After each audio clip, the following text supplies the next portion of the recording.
Bismillahirrahmanirrahim. Alhamdulillahi Rabbil alamin. Wassalatu wassalamu ala khatamil anbiya wal mursalin nabiyyina Muhammadin wa ala alihi wa ashabihi ajma'in. Berikutnya lafaz wal alamin. Rabbil alamin. Alhamdulillahi Rabbil alamin. Rabbil alamin. Ar-Rabb, Rabb kemarin sudah kita jelaskan, sudah dibaca ya, bahwa Rabb itu bisa bermakna Malik, juga bisa bermakna at-tarbiyatu wal islah. Bisa bermakna pemilik, bisa bermakna tarbiyah wal islah. Pemilik bisa bermakna pemelihara, yang mengurusi, yang memperbaiki. Sehingga Rabbil alamin mungkin bisa diterjemahkan pemilik, pemelihara yang mengurusi alam semesta. Ya, kalau dalam surat Al-Fatihah, Alhamdulillahi Rabbil alamin, segala puji bagi Allah Rabbil alamin, Tuhan sang pemilik, pemelihara yang mengurusi alam semesta. Sekarang kita masuk wal alamin. Wal alamin jam'u alamin. Jadi alamin jamak dari alam. Ya, kalau sebagian ahli nahwu memasukkan al alamin ini mulhaq. Mulhaq itu artinya diserupakan dengan jamak mudzakkar salim kalau dalam ilmu nahwu. Wal alamu jam'un. Lafaz al alam itu jamak. Ya, lafadznya lafadz menunjukkan jamak ya. Lafadznya mufrad tapi jamak, menunjukkan jamak. La wahidalahu, yang tidak memiliki kata tunggal min lafzihi, dari lafadznya. Jadi lafadz alam, alam. Ya, alam itu kan, alam itu sudah menunjukkan jamak, alam semesta. Ya, alam ini. Ya, sudah jadi kata serapan dalam bahasa Indonesia, alam, alam semesta. Ya, al-alamin itu menggunakan jamak mudzakkar salim. Jamak mudzakkar salim al-alamin ini kalau dalam bahasa Arab, dalam ilmu nahwu disebut mulhaq bi jam'il mudzakkar salim. Ini diserupakan dengan jamak mudzakkar salim, mulhaq namanya. Di sini dikatakan wal alamu jam'un. Lafaz al-alamu adalah kata jamak la wahidalahu, yang tidak memiliki kata tunggal min lafzihi, dari lafaz tersebut. Iya. Jadi kata al-alam sendiri itu sudah merupakan kata yang menunjukkan jamak. Wakhtalafu fil alamin. Dan mereka para ulama berbeda pendapat tentang al-alamin. Ya. Al-alamin maknanya. Qala Ibnu Abbas, Abdullah ibn Abbas berkata, humul jinnu wal insu. Al-alamin itu adalah bangsa jin dan bangsa manusia. Ya, li'annahum mukallafuna bil khitabi. Karena sesungguhnya mereka, bangsa jin dan bangsa manusia, itu mukallafun, mereka dibebani bil khitab, mereka dibebani dengan khitab. Qala Allah Ta'ala, yang Allah Ta'ala firmankan, liyakuna lil alamina nadhira, agar dia Muhammad menjadi pemberi peringatan bagi orang alam, bagi alam semesta. Dan jin dan manusia masuk dalam khitab itu, masuk dalam apa yang dikatakan dalam ayat liyakuna lil alamina nadhira.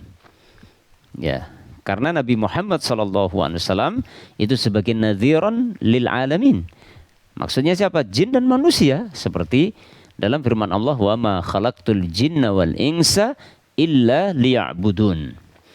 Dan kita tahu Nabi Muhammad SAW itu diutus untuk bangsa manusia dan juga bangsa jin. Sehingga kalau disebut alamin, maka seperti kata Abdullah bin Abbas, yaitu bangsa jin dan bangsa manusia. Wa qala Qatadah, Al-Imam Qatadah berkata, Qatadah adalah termasuk muridnya Abdullah bin Abbas. Wa Mujahidun, dan Imam Mujahid juga muridnya Abdullah bin Abbas. Wal Hasan, dan Imam Hasan, ya, berkata atau berpendapat, jami'ul makhluqin. Ya. Kalau tadi di atas Ibnu Abbas mengatakan al-alamin maksudnya adalah bangsa jin dan bangsa manusia. Adapun Qatadah, Mujahid dan Hasan mengatakan jami'ul makhlukin. Al-alamin adalah seluruh makhluk. Qala Allah Ta'ala, Allah Ta'ala berfirman, qala Fir'aunu wa ma rabbul alamin. Qala rabbus samawati wal ardi wa ma bainahuma. Ya. Situ dikatakan, qala Fir'aun, Fir'aun bertanya, wa ma rabbul alamin, siapa itu rabbul alamin? Ya. Qala rabbus samawati wal ardi wa ma bainahuma. Ya. Jadi ketika disampaikan kepada Fir'aun agar beribadah kepada Rabbul Alamin, Fir'aun itu bertanya, siapa itu Rabbul Alamin? Maka dijawab oleh Nabi Musa alaihissalam, Rabbus samawati wal ardi wa ma bainahuma. Rabbul Alamin adalah Rabbnya langit dan bumi dan segala sesuatu yang ada di antara langit dan bumi. Ya. Sehingga Imam Qatadah, Mujahid dan Hasan berdasarkan ayat ini mengatakan al-alamin maksudnya adalah seluruh makhluk. Karena di situ Allah mengatakan ketika menyebutkan jawaban Nabi Musa kepada Fir'aun ketika Fir'aun diseru agar beribadah kepada Rabbul Alamin, maka Nabi Musa mengatakan yaitu Rabb, sang pemilik, penguasa, pemelihara langit dan bumi dan apa saja yang ada di antara langit dan bumi. Berarti mencakup seluruh makhluk.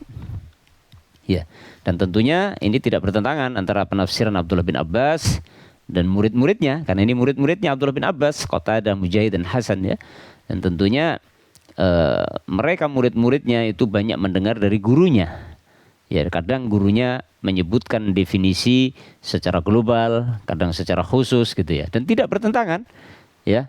Karena bangsa jin dan bangsa manusia juga termasuk makhluk gitu kan. Tidak salah ketika ditafsirkan al-alamin maksudnya jin dan manusia secara khusus, tapi juga tidak salah ketika al-alamin maksudnya adalah seluruh makhluk. Ya, seluruh makhluk yang ada di langit, di bumi dan ada di antara langit dan bumi sesuai dengan firman Allah Subhanahu wa taala yang mengkisahkan tentang pertanyaan Fir'aun kepada Nabi Musa ketika Nabi Musa menyeru Fir'aun agar beribadah kepada Rabbul Alamin. Dia malah bertanya, wa ma Rabbul Alamin? Siapa Rabbul Alamin? Maka dijawab oleh Nabi Musa, Rabbus samawati wal ardi wa ma bainahuma. Itu Rabb, Tuhan, pemilik, penguasa, pemelihara langit dan bumi dan apa saja yang ada di antara langit dan bumi. Allahu a'lam bishawab.